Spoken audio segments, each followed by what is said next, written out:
வணக்கம் நண்பர்களே. தமிழ்நாடு சீருடை பணியாளர் தேர்வாணையம் நமக்கான பிசி நோட்டிஃபிகேஷன் ரிலீஸ் பண்ணியிருக்காங்க. பிசி, ஜெயில் வார்டன் மற்றும் தீயணைப்பு துறை, அந்த துறைகள் எல்லாமே பார்த்தீங்கன்னா நமக்கு நோட்டிஃபிகேஷன் ரிலீஸ் ஆயிருக்கு. நோட்டிஃபிகேஷனுக்கான அப்ளிகேஷன் டேட் பார்த்தீங்க அப்படின்னா ஆகஸ்ட் 22ஆம் தேதியிலேருந்து ஆல்ரெடி ஆரம்பிச்சாச்சு.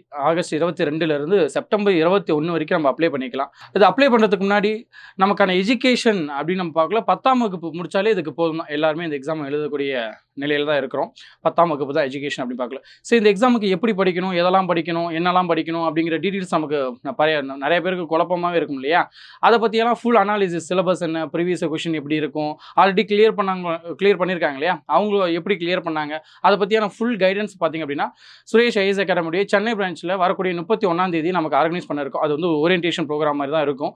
வந்தீங்க அப்படின்னா உங்களுக்கான கிளாரிஃபிகேஷன் ஃபுல்லாகவே நம்ம கிளியர் பண்ணிக்கலாம். எப்படி படிக்கணும், வரக்கூடிய நாளில் இன்னும் கொஞ்ச நாள் தான் இருக்கு இல்லையா, அந்த எக்ஸாமில் எந்த சப்ஜெக்ட்டுக்கு முக்கியத்துவம் கொடுக்கணும், எதுக்கு கொடுக்கக்கூடாது, அந்த எவ்வளோ மார்க் இருக்கும், அதோட கட் ஆஃப்ஸ் எப்படி இருந்திருக்கு ப்ரீவியஸ் இயரில், அதை பற்றியான ஃபுல் அனாலிசிஸ் அப்படிங்கிறது இருக்கும். சரிங்களா? நன்றி.